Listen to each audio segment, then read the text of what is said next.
Nós estudamos os milagres de Jesus e vamos continuar a falar de muitos milagres, muitas realizações com o nosso novo estudo, nova série. Vamos falar sobre os Atos dos Apóstolos. Eu poderia falar, né? Os Atos do Espírito Santo. E comigo, Bispo G. Seja bem-vindo, Bispo G. Olá, Dani. Olá, telespectadores. Mais uma vez falando a respeito desse livro tão importante, Atos dos Apóstolos. É um mover maravilhoso. A continuação da obra de Cristo. Na verdade, nós vamos falar sobre a origem da igreja apostólica, os primeiros 25 anos da igreja, como ela se estabeleceu, como foram os primeiros anos, como aconteceu essa disseminação do evangelho, saindo ali da Judéia, de Jerusalém, chegando a Roma, chegando à Grécia, à Ásia Menor, à África, realmente uma revolução. 3 séculos depois, boa parte do mundo conhecido já era cristão. Então, é um negócio realmente impressionante, como a palavra ela alcançou tantos corações, nós vamos compreender como isso se iniciou. Então, para iniciar os nossos estudos, vamos ler o versículo-chave. Eu poderia dizer que esse é o versículo que resume o livro dos Atos dos Apóstolos. Atos, capítulo 1, versículo 8. Recebereis poder ao descer sobre vós o Espírito Santo, e sereis minhas testemunhas tanto em Jerusalém, como em toda a Judéia e Samaria, e até os confins da terra. Então eles receberam poder, receberam a porção do Espírito Santo para serem testemunhas. Então, o livro dos Atos vai falar sobre as testemunhas, aqueles que caminharam com Cristo, alguns que não caminharam com Cristo, mas foram marcados por Cristo e levaram o evangelho até os lugares mais distantes. Bom, nós estamos aqui falando de uma região muito importante, que é a região que seria a espinha dorsal do Império Romano. Então nós estamos falando o quê? Da Judéia, que vai crescendo, o evangelho vai se expandindo. Então veja nesse mapa, tudo começa nessa região da Palestina, o sul da Palestina, chamado Judéia. Depois de alguns anos vai se expandir até alcançar Samaria, Cesareia. Olha como o raio vai crescendo, daqui a pouco está alcançando toda a Ásia Menor, o Egito, vai chegar até a Grécia, e já por volta do ano 60 alcança Roma. Roma, ao norte da África, vai alcançar os lugares mais distantes. Então, toda essa região que nós vimos aí neste mapa da expansão do Evangelho, abrange a espinha dorsal, a região mais importante do Império Romano. Depois disso, o Império Romano vai alcançar a Grã-Bretanha, vai alcançar as regiões célticas, a Escandinávia. Claro, o Império Romano é um império enorme, mas olha como o Evangelho cresceu, alcançando a parte mais importante do Império, principalmente a Grécia, até porque Roma absorveu a cultura grega, e também vai alcançar o Oriente. E o Oriente é uma região, Bispo G, com exceção da Ásia Menor e da Palestina, que Roma não conquistou, né? Uhum. Não teve domínio sobre aquela região. Por quê? 2 motivos, né? O primeiro foi a resistência dos partos, né? Que foi um fortalecimento muito grande dos medo-persas, né? Uma nova, vamos dizer assim, dinastia que se ergueu naquela região, e eles eram muito fortes.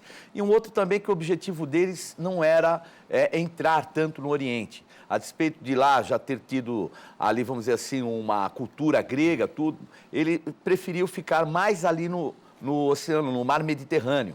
Então ele ocupa todo o mar Mediterrâneo, África, desde ali também a área onde hoje é Portugal, né, Península Ibérica, e ele ainda vai um pouco mais ao norte. Então ele deu preferência ao mar Mediterrâneo, que era o polo econômico mais rico e próspero da época. Confira agora a linha do tempo para facilitar, para você entrar nesse contexto. Que momento da história da humanidade nós estamos falando? O livro de Atos está neste período aí, quando o imperador Tibério, o segundo imperador romano, passa a dominar todo o mundo conhecido. O ministério de Jesus vem junto com o governo de Pôncio Pilatos, do ano 27 até o ano 30 depois de Cristo. E após a morte e a ressurreição, que nasce a igreja. Dias depois, vem o derramar do Espírito Santo, Jesus é assunto aos céus, 40 dias todos reunidos, vem o Espírito Santo, começa a evangelização. Aí o apóstolo Paulo vai se converter neste intervalo e há um período de crescimento do evangelho, mas pouco narrado. Provavelmente por quê? Porque se intensificou a perseguição. Aliás, quem estuda a história de Calígula, esse imperador, foi terrível no ano 37 a 41, era um imperador completamente maluco. Depois vem o imperador Cláudio, com o rei Herodes Agripa, que também vai perseguir a igreja. E depois de bastante tempo, né, da conversão de Paulo, no ano 47 vem a primeira viagem, 2 anos. Aí, aliás, no ano 49 tem aquele concílio em Jerusalém, que vai falar que não é necessária a circuncisão para os estrangeiros convertidos. Vem a segunda viagem de Paulo até o ano 51. A terceira viagem, que é enorme, até o ano 57. Depois a última viagem, quando nós sabemos que Paulo ele vai ser levado para Roma, né? E ali ele vai ser julgado pelo imperador. Não é que o imperador, que na época era Nero, e Nero era terrível, terrível, terrível. Muito bem, nós sabemos que o envio foi dado para todos os apóstolos, para eles pregarem até os confins da terra. Muito bem. Mas, basicamente, o livro de Atos fala sobre o apóstolo Pedro e o apóstolo Paulo. Por que a ênfase apenas a estes 2 apóstolos, Bispo G? Nós temos que levar em conta assim, 2 aspectos muito importantes. Eu acho que o primeiro é a ótica de quem escreveu. Nós vamos falar um pouco mais até a respeito de quem escreveu e o objetivo pelo qual escreveu. Nós não podemos dizer que os outros apóstolos não tiveram expressão na sua ação. Mas em termos de, vamos dizer assim, elementos futuros, de fundamentação, o apóstolo Paulo e o apóstolo Pedro foram muito importantes. O apóstolo Pedro, pela fundamentação da igreja, que era a igreja ali em Jerusalém. Então, uma igreja mais voltada para os judaizantes. E Paulo, que foi para os gentios, que fundamentou a igreja para os gentios e trouxe todo um fundamento muito bíblico. Um contexto mais amplo ainda do que já havia. Então, essa ótica ela é de muita importância. Que existiram outras cartas, que houve muito que os apóstolos devem ter feito, não tenho dúvida. Mas eu acho que relatado e de importância, porque as cartas de Paulo, elas foram importantes para a fundamentação em todo o Império Romano. E também algumas áreas, mesmo ao lado da África, Egito principalmente, que tem ali uma grande fundamentação. Então, esse aspecto fez com que elas fossem mantidas. Então, houve uma manutenção maior e um foco. A impressão muitas vezes que dá é que só Pedro e Paulo que fizeram, né? Mas não, é que ali a ótica de Lucas, alguém que tinha também uma fundamentação, conhecimento, nós vamos falar um pouquinho mais a respeito dele, e esse objetivo de permanecer, de perdurar. Nós vemos o crescimento do evangelho primeiramente atingindo as grandes cidades. Por uma questão óbvia, onde tinha uma concentração maior de pessoas. Estas cidades maiores também tinham uma maior concentração de judeus, que era muito importante para a evangelização. Porque o judeu ele já teve contato com a palavra, com o Antigo Testamento. Então, para a pregação do evangelho a um judeu, era mais simples no contexto de falar, as profecias se cumpriram. Então, nós vemos tanto esse hábito em todos os apóstolos, né? Tanto em Pedro como em Paulo, mas principalmente em Paulo. Primeiro prega numa sinagoga, depois prega para os gentios, para os estrangeiros. E as sinagogas, elas estavam nas principais cidades, nas maiores cidades, as cidades que tinham mais expressão no Império Romano. Daí o Bispo G, por exemplo, comentou no Egito, Alexandria, uma cidade que tem muita expressão.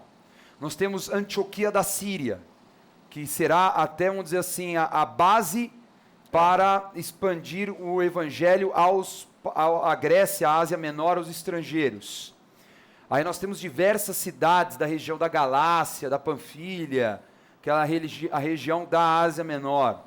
Nós vamos ver na Grécia também, por exemplo, Corinto, Atenas, Filipos, já na Macedônia, Tessalônica, eu poderia falar da Ásia Menor, Éfeso. Nós estamos falando de cidades cosmopolitas, cidades grandes, porque é onde tinha também um público muito maior e aonde os judeus também estavam estabelecidos. Então é muito interessante esse detalhe, que às vezes a gente tem uma ótica só de Pedro ou de Paulo, mas certeza, principalmente nesse lado que não é romano, que como foi falado, né, a região dos Partas, né, aquela região da antiga Pérsia, região da Pérsia, com certeza muitos apóstolos foram pregar ali. Na Etiópia, muitos apóstolos foram pregar também. Então a gente não pode deixar isso de lado. É que o contexto também visa o Império Romano, aquilo que era o domínio que eles conviviam. Né? E um lado também importante, Dani, porque depois vão surgir muitos perigos para o Evangelho. Então, muitas culturas, né, o gnosticismo e outros, que vêm para trazer uma aparência muito próxima do cristianismo, mas que eram heresias fortes, a ponto de comprometer. Então, as cartas de Paulo, eles tinham essa fundamentação para dar esse equilíbrio. Eu imagino que outros, não digo evangelhos, mas assim, fontes como o evangelho de Atos dos Apóstolos também, históricos, devem ter existido, mas os que permaneceram foram aqueles que tinham maior valor de fundamentação. Então, com o tempo, obviamente, muito se perdeu, se esvaziou. Nós temos até um exemplo, né? A Alexandria foi queimada. Então, teve muita coisa que aconteceu e se perdeu muito, infelizmente. Tem também a questão de uma boa escrita. Quando nós estudamos estes livros do Novo Testamento, nós observamos que são muito bem escritos. Com certeza tinham materiais, mas não eram adequados para atingir um público tão exigente como um público grego, um público romano. Exigia uma boa escrita. Você pega, por exemplo, o Evangelho de Lucas, o próprio livro dos Apóstolos, dos Atos, são 2 livros de uma linguagem muito boa, um médico, uma pessoa que tinha, né, uma formação adequada, uma pessoa preocupada em estudar os fatos, em dar detalhes. Então é muito interessante, muito importante frisar que isso é um outro motivo de não ter tantas cartas e tantos livros. Para que a linguagem fosse adequada, fosse um livro bem escrito também. Sem dúvida. Não é? Bom, a gente podia dividir o livro dos Atos em 4 partes. Os 2 primeiros capítulos vão se dedicar ao derramar do Espírito Santo, os primeiros passos da igreja. Nós temos os capítulos 2 até 12, que é o foco mais no apóstolo Pedro, no ministério do apóstolo Pedro, ele que vai ter a primazia de derramar o Espírito Santo também aos gentios, lá no capítulo 10. Depois entra Paulo vai aparecer no capítulo 9, mas vai ter mais ênfase a partir do capítulo 13, ainda que ele apareça no capítulo 11, assim, mas aí tem um capítulo no meio do caminho, o capítulo 15, que é muito importante, pois é um capítulo que reúne os principais da igreja em Jerusalém para decidir se eles iam aplicar as leis judaicas também para os cristãos, como, por exemplo, a circuncisão. Então, podemos dividir assim em 4 partes, e a maior parte dedicada à expansão do evangelho saindo de Antioquia, que aí entra o apóstolo Paulo, sempre com auxiliares, ora Barnabé, ora Silas ou Silvano, e outros, né? Lucas também foi um grande companheiro, nós vamos ver Timóteo, nós vamos ver Tito, pessoas que vão surgindo, que são seus discípulos, são pessoas que ele formou, que ele preparou para assim expandir o evangelho a toda a região conhecida, né, do Império Romano. Maravilha.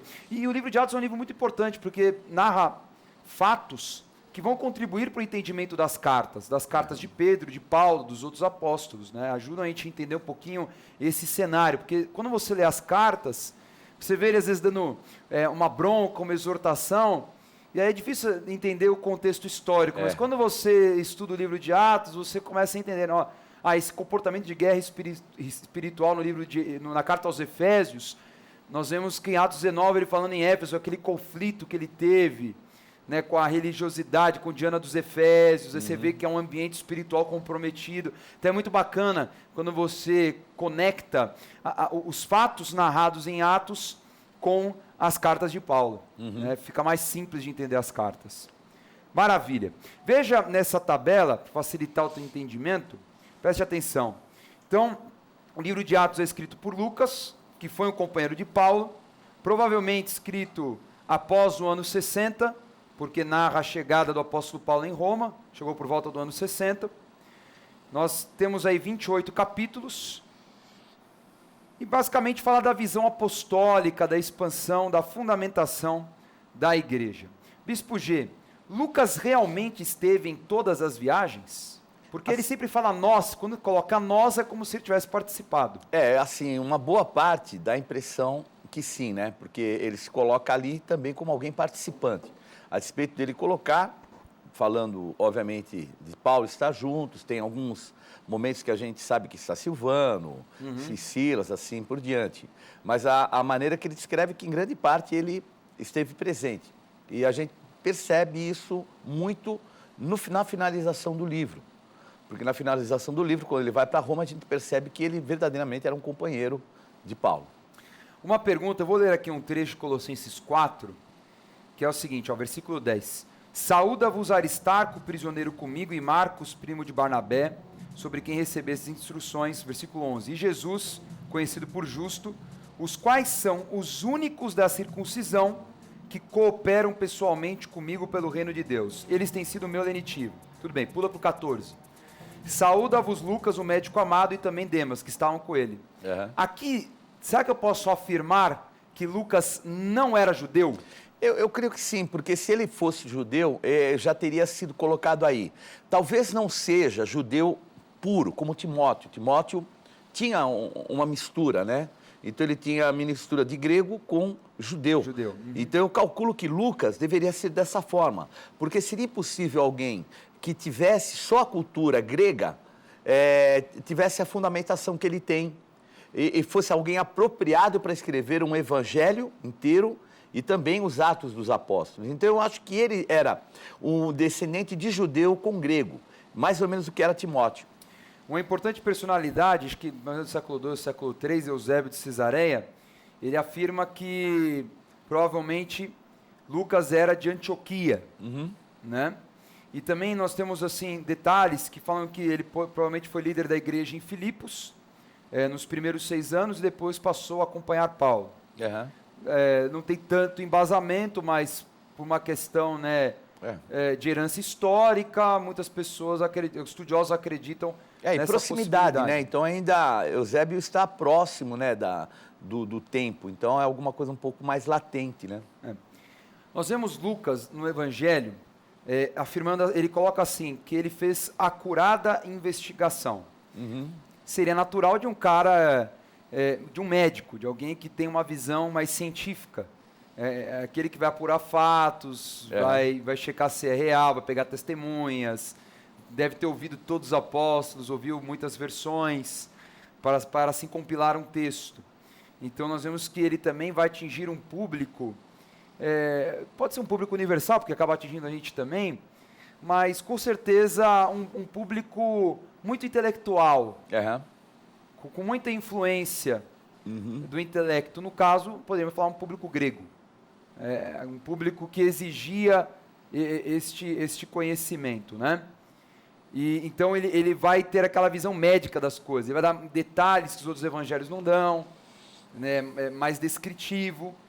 E o livro de Atos está contando uma história, fatos. Então vai ter essa linguagem médica, mas mesmo assim objetiva e resumida. Porque senão também ia ser um livro enorme, né? Nós vemos que ele vai escrever, este livro ele dedica a um homem chamado Teófilo. Então vamos ler os primeiros 5 versículos, Bispo G, para a gente falar um pouquinho sobre essa figura, quem é esse tal de Teófilo. Vamos lá, Atos 1, versículos 1 a 5.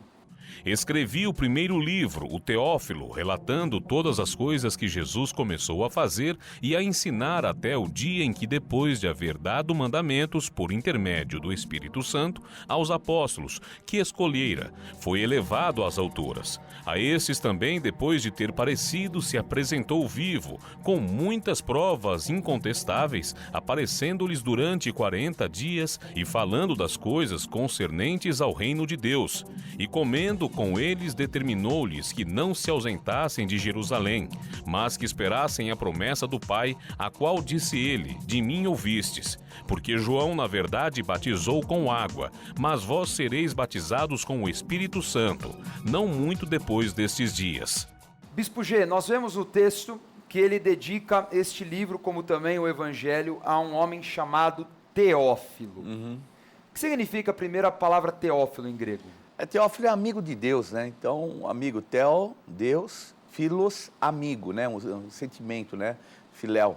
Mas amizade. é nome próprio, é nome de pessoa mesmo? É, sim, nome de pessoa. Não, porque às vezes alguém poderia colocar um nome como um pseudônimo, né? Não, mas é um nome. É um nome O mesmo. nome Teófilo, na época, inclusive, ele era muito usado, né? A gente percebe muitos nomes de origem grega que eram nomes compostos. Isso é uma coisa assim corriqueira, muito rotineira para os gregos. Alguns estudiosos acreditam que ele era um alto oficial romano, né? Agora, outros indicam também que ele foi possivelmente um patrocinador dessa obra. Pode Isso ser. dá muito a entender, né? Alguns livros, né? O próprio livro de Filipenses, a gente sente que tinha um lado, né? Até de entrega. Colossenses também fala. Então, eu creio que ele era um patrocinador verdadeiro da obra. É como um mecenato, né? Alguém que financiava, poderia ter ajudado Lucas financeiramente. Bom, isso são suposições, são teorias. Mas uma pessoa provavelmente importante, até pelo nome difícil falar que era judeu, um nome grego, mas, né, o que impediria ser uma mistura. E a ideia que dá, inclusive, a gente vendo os evangelhos, é que ele era alguém de muita importância.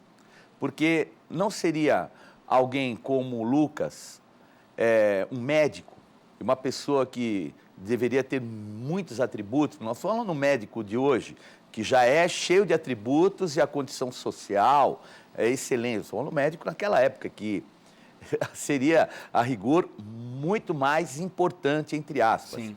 Agora, nesse contexto, ele parar, vamos dizer, um determinado tempo da vida, ele fez uma investigação. Sim. Eu calculo que ele deve ter ali gasto, no mínimo, 6, 7 anos, não foi? Porque a viagem que ele fez com Paulo tem todo um desdobramento. Então, essa dedicação e ele escrever 2 livros na extensão, a qualidade que ele escreveu, esse Teófilo devia ser alguém mesmo de algum alto cargo e alguém de muita importância para o Evangelho na época. Começa o livro retomando o final de Lucas, um período de 40 dias, desde a ressurreição de Jesus até a ascensão, que nós já vamos ler. E depois são mais 10 dias até o Pentecostes, porque a Páscoa até o Pentecostes são 50 dias, daí o nome Pentecostes, que nós vamos tratar na próxima aula. Nesse período de 40 dias antes da ascensão, pelo menos que nós temos aí narrado, Jesus aparece praticamente 10 vezes, mais 10 vezes aos apóstolos, situações diferentes, como nós falamos nas aulas anteriores, preparando os apóstolos para essa nova fase, que é a continuação da obra que ele começou através da fundamentação da igreja. A fundamentação, o estabelecimento da igreja e a expansão da igreja, do evangelho para todo o mundo conhecido. Jesus, ele vai aparecer em comunhão, ele vai até jantar, partir o pão, realmente mostrar que ele havia ressuscitado também fisicamente. Que não era um corpo espiritual, não era um corpo físico que ele ressuscitou. Então ele comeu, mostrou para eles que realmente ele havia ressuscitado, reforçando o entendimento de que ele venceu a morte, que ele venceu o pecado e deu autoridade aos homens. Maravilha. Então Lucas, ele começa ensinando ao próprio Teófilo que João batizou com água, e agora vai falar sobre o batismo do Espírito Santo. Chegaram os dias do batismo no Espírito Santo, que o batismo no Espírito Santo é mais importante do que o batismo nas águas. Lembrando que o batismo de João era um batismo diferente, era um batismo para arrependimento. O batismo nas águas da igreja não é só para arrependimento, é para selar a salvação. Isso é reforçado por Marcos 16:16. Quem crer e for batizado será salvo. Então aí nós entendemos que o batismo nas águas é um selo, é a testificação da salvação. O batismo no Espírito Santo, então, ele vai acontecer com o derramar do Espírito Santo. É algo completamente diferente.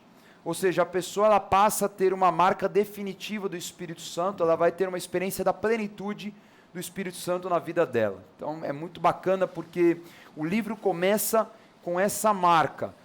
Tudo se inicia com o derramar do Espírito Santo de Deus. Agora Jesus chama atenção. Vai chamar atenção para quê? Para que eles permaneçam em Jerusalém, reunidos no cenáculo, até terem esta experiência com o Espírito Santo. Ele não fala quando vai acontecer. Vai acontecer 10 dias depois da ascensão. É bom que eles tinham que treinar um pouquinho a perseverança, né, Bispo G? Porque se ele falasse Pentecostes, são 10 dias, então dá tempo de te dar uma volta.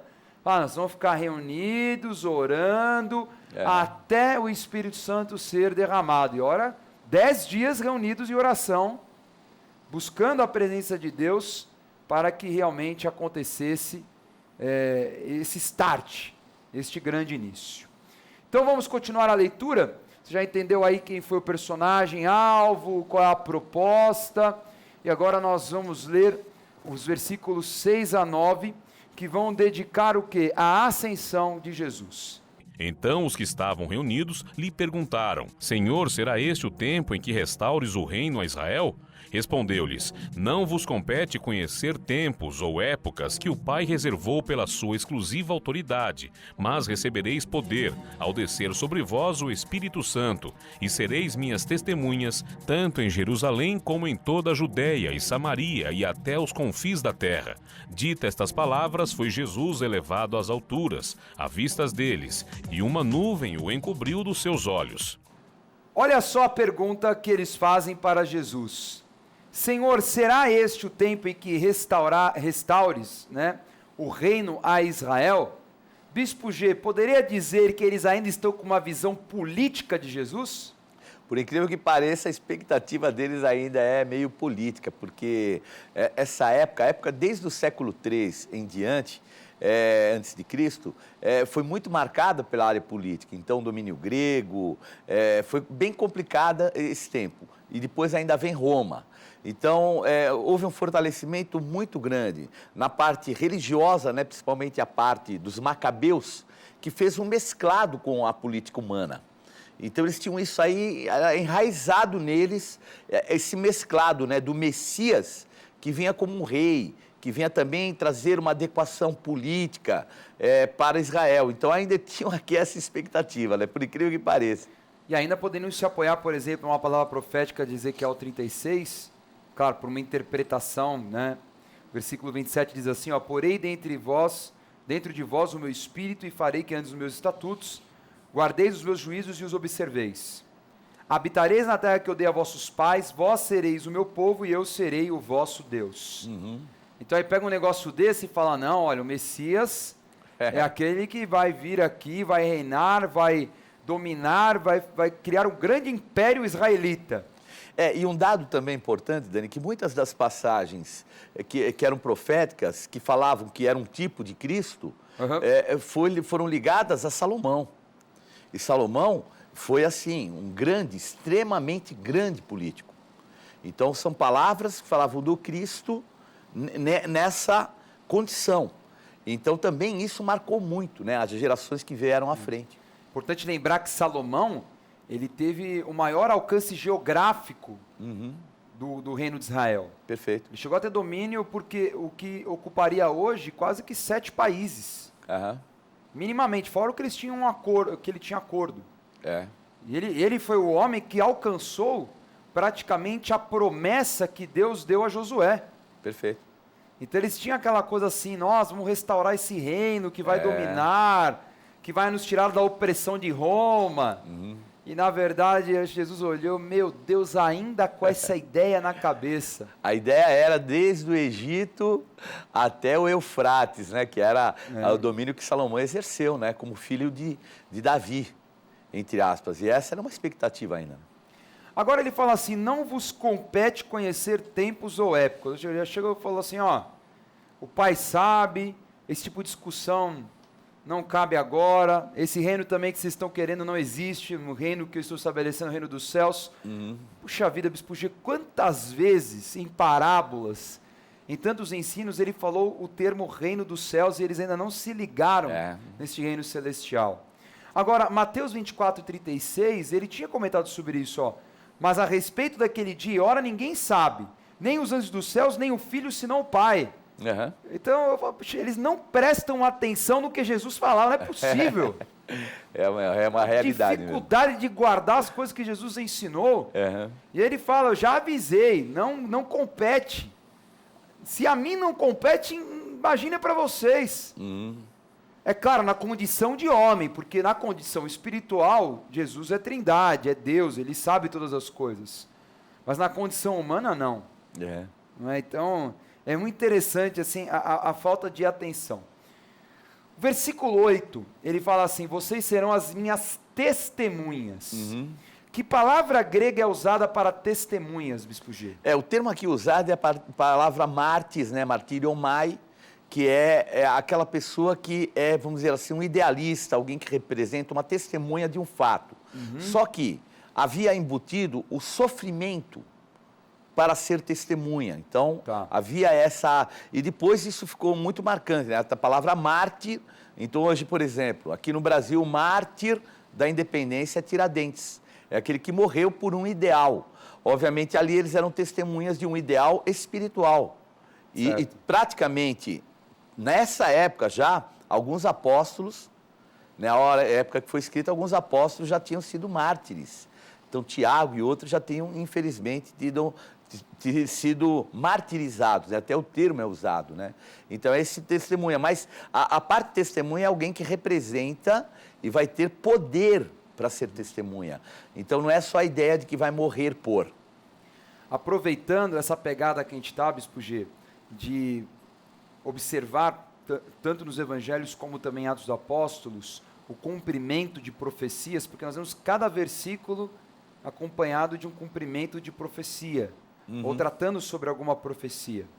Nós temos aqui Isaías 43, 10 a 12, que fala assim, vós sois as minhas testemunhas, diz o Senhor, o meu servo a quem escolhi, para que o saibais e me creiais, entendais que sou eu mesmo, e que antes de mim Deus nenhum se formou, e depois de mim nenhum haverá. Eu sou o Senhor, e fora de mim não há Salvador. Eu anunciei salvação, realizei-a e a fiz ouvir. Deus estranho não houve entre vós, pois vós sois as minhas testemunhas, diz o Senhor, eu sou Deus. Olha que incrível, a palavra profética em Isaías 43, e o envio que o Senhor dá em Atos 1:8, cumprindo isso, eles são as testemunhas, vocês serão as minhas testemunhas. Agora, quero lhe fazer uma pergunta muito louca, Bispo G. Eu vou ler aqui um trecho de Lucas 24, 49 até 51, diz assim, ó. Eis que envio sobre vós a promessa do meu Pai, permanecei, pois, na cidade, até que do alto sejais revestidos de poder. Então os levou para Betânia, erguendo as mãos, os abençoou. Aconteceu que, enquanto os abençoava, ia se retirando deles, sendo elevado para o céu. Então eles, adorando-o, voltaram para Jerusalém, tomados de grande júbilo. Tudo bem.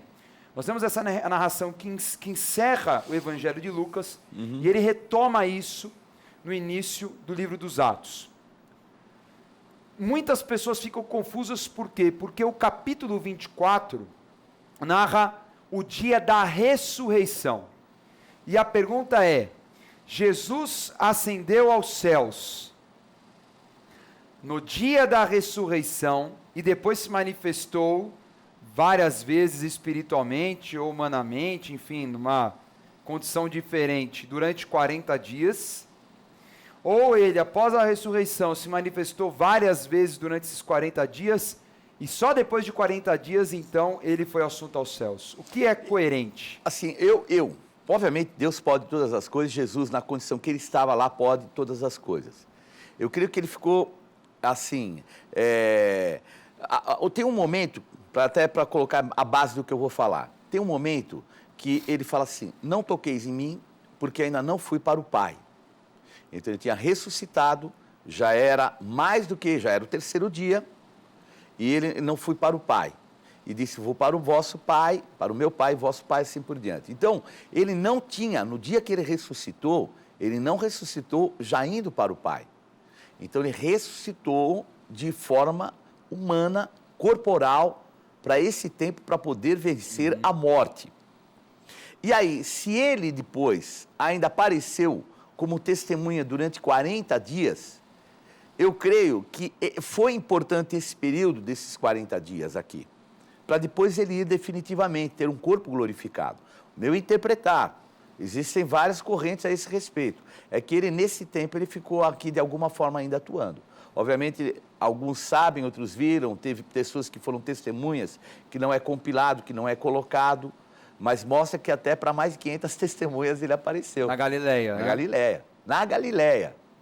Então, o que eu entendo, que possa ter havido uma peregrinação, um tempo dele estar com a gente, e depois ele foi assunto aos céus e glorificado definitivamente, está à direita do Pai intercedendo por nós.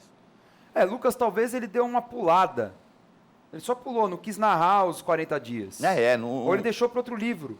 Também, porque eu acho que assim, nós temos que entrar naquilo que são as coisas mais importantes, porque ele está tratando de um passado.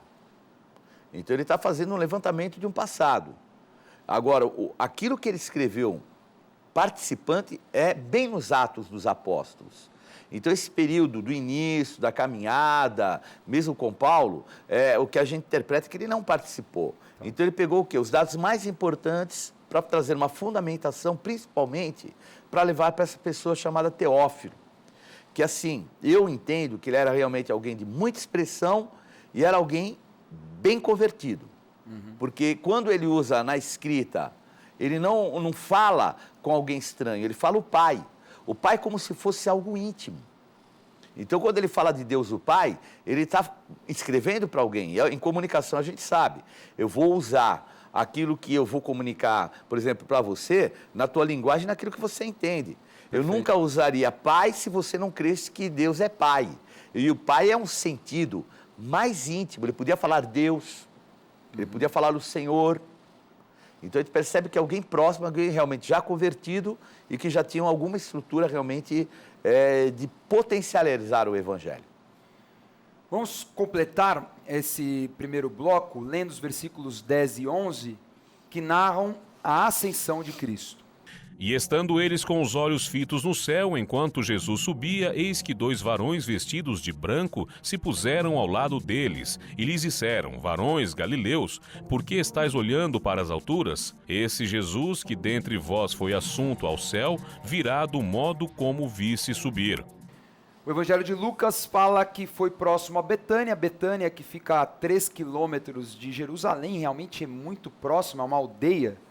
Não chegava nem a ser uma cidade, e ali ele sobe aos céus, e os anjos ficam para chamar a atenção daqueles homens que estavam ali ao redor, falando: vocês estão preocupados com o quê, varões galileus? Esse Jesus que dentre vós foi assunto aos céus, virá da mesma forma que subiu. Isso cumpre o que está lá em Mateus 24:30. Então aparecerá no céu o sinal do Filho do Homem, e todos os povos da terra se lamentarão e verão o Filho do Homem vindo sobre as nuvens do céu, com poder e muita glória. O Antigo Testamento narra alguns casos de arrebatamento, né, de pessoas que foram até assuntas aos céus também. Né? Então nós temos, por exemplo, Enoque foi arrebatado, passou a andar com Deus.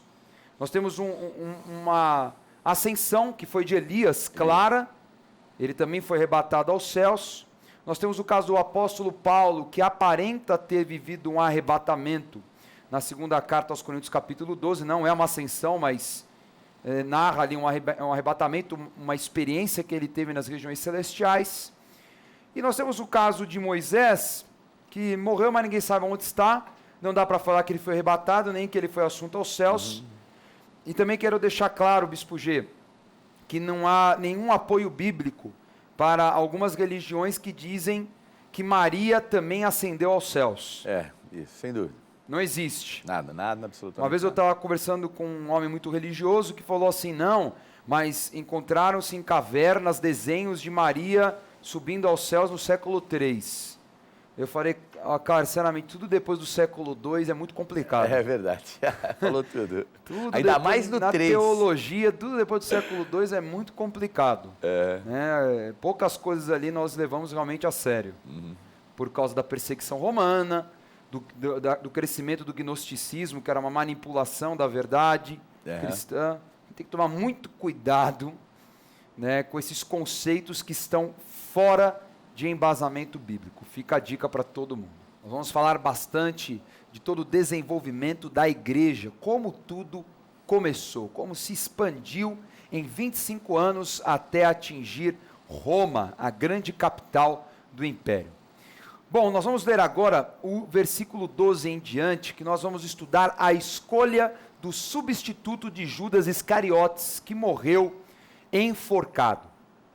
Então voltaram para Jerusalém do monte chamado Olival, que dista daquela cidade tanto como a jornada de um sábado. Quando ali entraram, subiram para o cenáculo onde se reuniram Pedro, João, Tiago, André, Felipe, Tomé, Bartolomeu, Mateus, Tiago, filho de Alfeu, Simão, o Zelote e Judas, filho de Tiago. Todos esses perseveraram unânimes em oração, com as mulheres, com Maria, mãe de Jesus, e com os irmãos dele.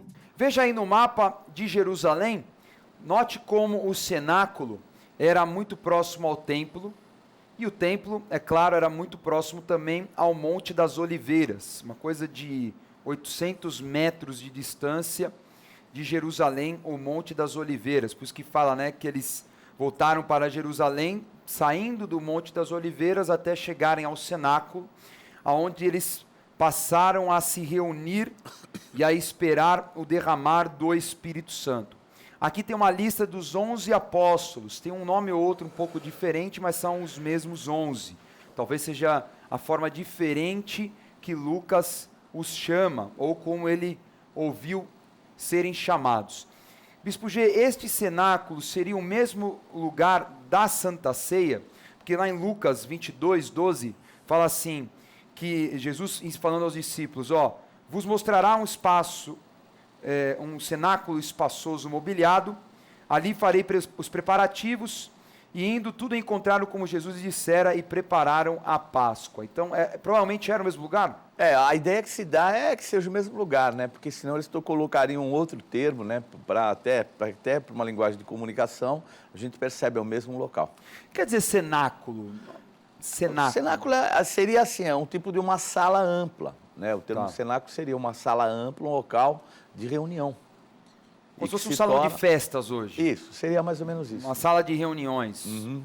Maravilha. Era um lugar espaçoso, é claro, porque se reuniram 120 pessoas. É verdade, podia ser tão pequeno. Então não era uma sala pequena, não, era uma sala bem grande e mobiliada. Era um espaço muito bacana, onde os discípulos se reuniram para a última Páscoa, e ali começou tudo. A igreja nasceu naquela sala. O versículo 14, Bispo G, é a última menção de Maria, mãe de Jesus, no Novo Testamento. Depois não aparece mais. Não se fala mais sobre Maria. Ou seja, também não tem mais nada a acrescentar da parte dela. Sem dúvida, né? Assim, sem qualquer tipo de sentimento contrário nem nada, mas até aquele momento ela foi útil.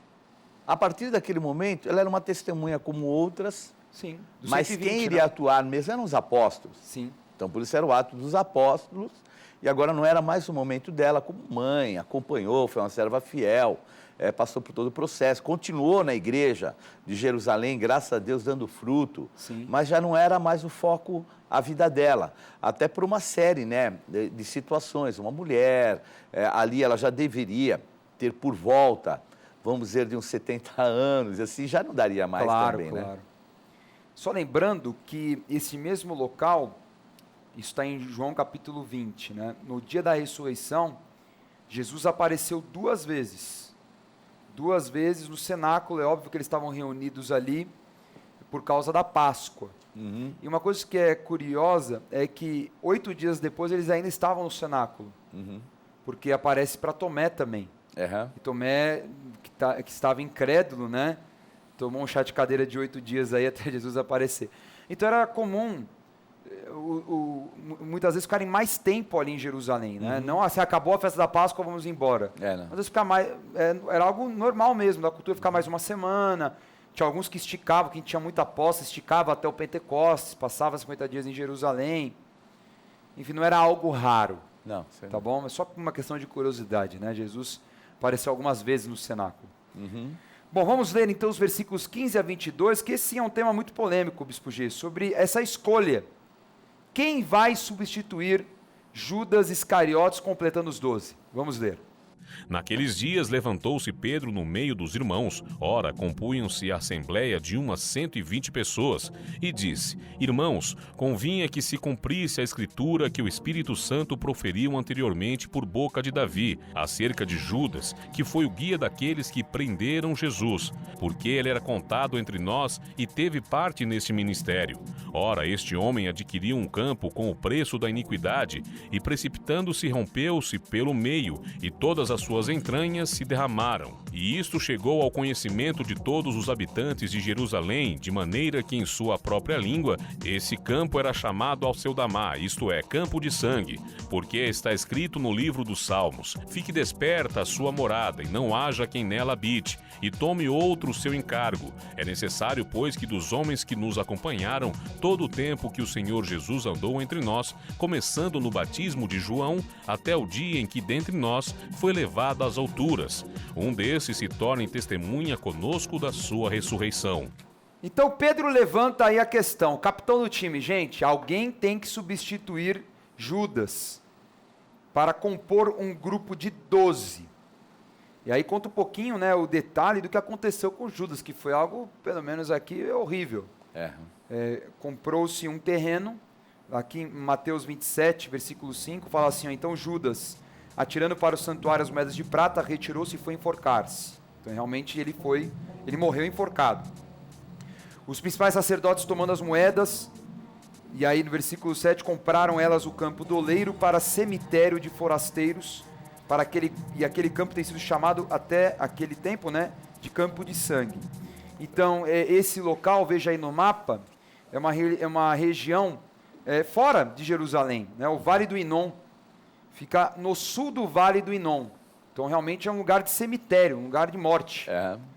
E naquele local, segundo a versão aqui em Atos, Judas ele foi se enforcar, mas é literal ou é metafórico esse lance de que ele abriu no meio mesmo, caiu e se rompeu? Eu acho que pela forma que eles colocam aqui, se rompeu. A queda dele deve ter realmente batido alguma coisa aqui, porque senão eles não colocariam, eles simplesmente falavam, morreu, acabou, tchau.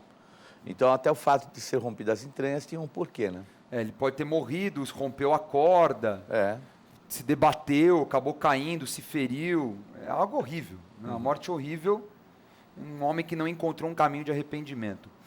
O apóstolo Pedro, ele vai mencionar 2 profecias para defender a importância de ter essa troca, de alguém substituir Judas. Não quer dizer que estava inspirada pelo Espírito Santo, nós já vamos entrar nesse assunto.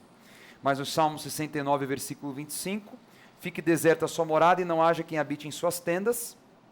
Mas o Salmo 109, 8 fala que seus dias sejam poucos, tome outro o seu encargo. Então ele se apoia com as escrituras, com os salmos, para colocar alguém no lugar de Judas. Até porque esse símbolo do 12 é um símbolo importante, é o símbolo das tribos de Israel. Depois em Apocalipse nós vamos ver a importância dos 12 fundamentos, as 12 portas e assim por diante. Só que, Bispo G, o principal requisito que eles colocam não é a inspiração do Espírito Santo.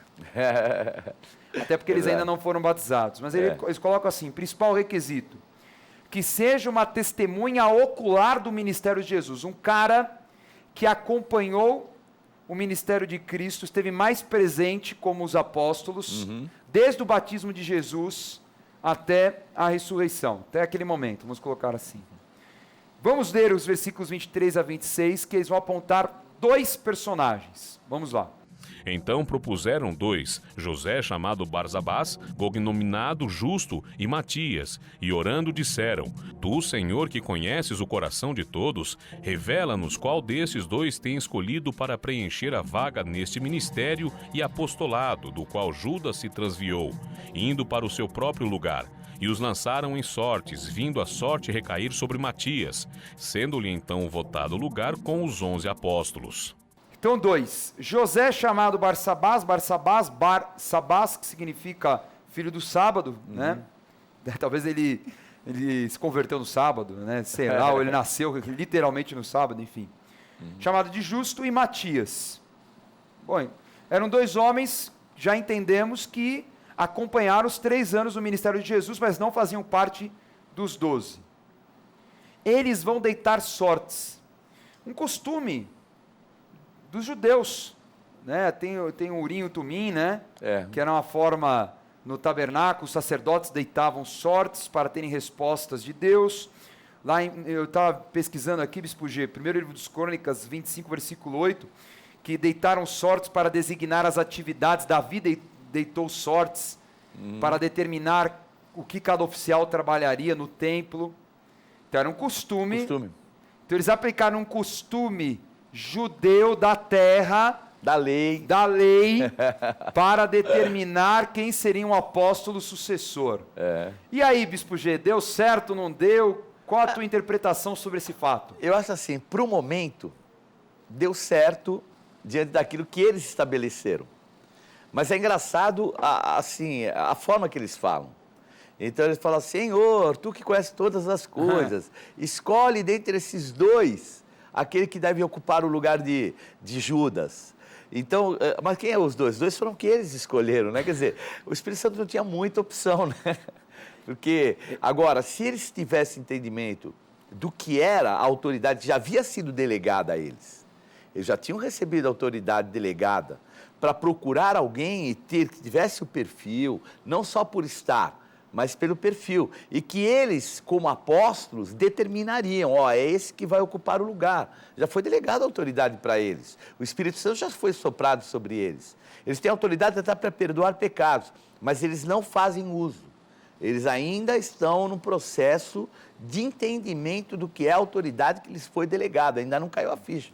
E eu interpreto mais. Eu acho que eles chegaram assim, Bispo G, vou colocar um pensamento, uma opinião, tá? Ele pegou o termo que Jesus usou, testemunha, falou, vocês serão as minhas testemunhas. Então ele já falou assim, precisa ser alguém que esteve, testemunha ocular, que esteve todo o tempo andando conosco. E somando esse raciocínio, quer dizer, eles fazem uma escolha que seria pela inteligência, uma coisa meio pela lógica. Fica difícil realmente, poxa, só tem duas opções, não tem mais opção não para eu escolher? Quer dizer, uma coisa muito humana. E assim, até em termos de comunicação, escritura, tudo, se eles tivessem acertado, eu tenho certeza, Lucas ia escrever os Atos de Matias. Então, a escolha não foi tão acertada assim. Então, tirar sorte, no momento em que o Espírito Santo já está atuando em autoridade na vida deles, não foi o melhor caminho. Jesus falou, vocês fiquem esperando, fica na boa, espera, tenham calma. Não, gente, não é nada contra Matias, tá? A gente não tem nada pessoal com Matias. Aliás, Matias quer dizer presente de Deus, então ele era um presente de Deus. Não, ele era uma pessoa legal, servo de Deus, deve ter dado fruto. Sem dúvida. Mas não tem uma expressão, na minha opinião, como o apóstolo Paulo. Amém. Que talvez tenha ocupado esse espaço vago espiritualmente falando. Amém. Pelo amor de Deus. Os teólogos não ficarem malucos, falar, não, que absurdo. Uma visão espiritual. Alguém que não foi uma testemunha ocular, né, teve realmente uma visita de Jesus, Jesus falou com ele, foi uma experiência incrível, nós vamos estudar essa experiência, mas eu acho que é um cara, uma escolha mais espiritual, uma pessoa que realmente ocupou essa posição com autoridade, como se ele tivesse andado com Jesus 3 anos. Isso mesmo. Talvez até mais do que Pedro, que andou os 3 anos com Jesus.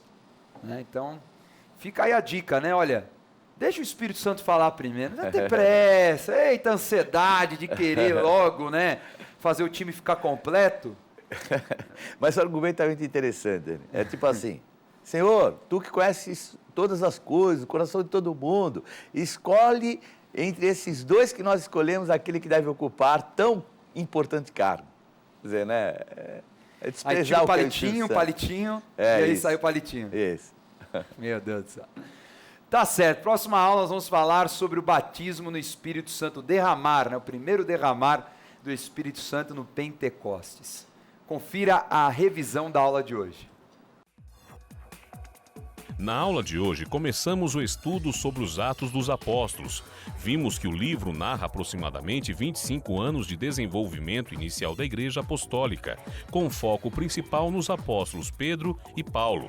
Também vimos que o livro foi escrito pelo médico e companheiro do apóstolo Paulo, Lucas. Jesus subiu para os céus após manifestações durante 40 dias e deu o envio aos apóstolos para pregar o Evangelho até os confins da terra. Por fim, antes do Espírito Santo ser derramado, os apóstolos escolheram um substituto para o lugar de Judas, Iscariotes. Através de sortes e Matias foi o escolhido, lembrando que o requisito mais importante era ser testemunha ocular de todo o ministério de Jesus. tome nota da agenda do programa Escola de Profetas. Não perca a oportunidade de se aperfeiçoar mais no conhecimento da Palavra de Deus e desenvolver seu ministério. Participe dos cursos do Centro de Estudos Apostólico. Para mais informações, acesse ceaapostólico.com.br ou entre em contato pelo telefone 11 3203 0641.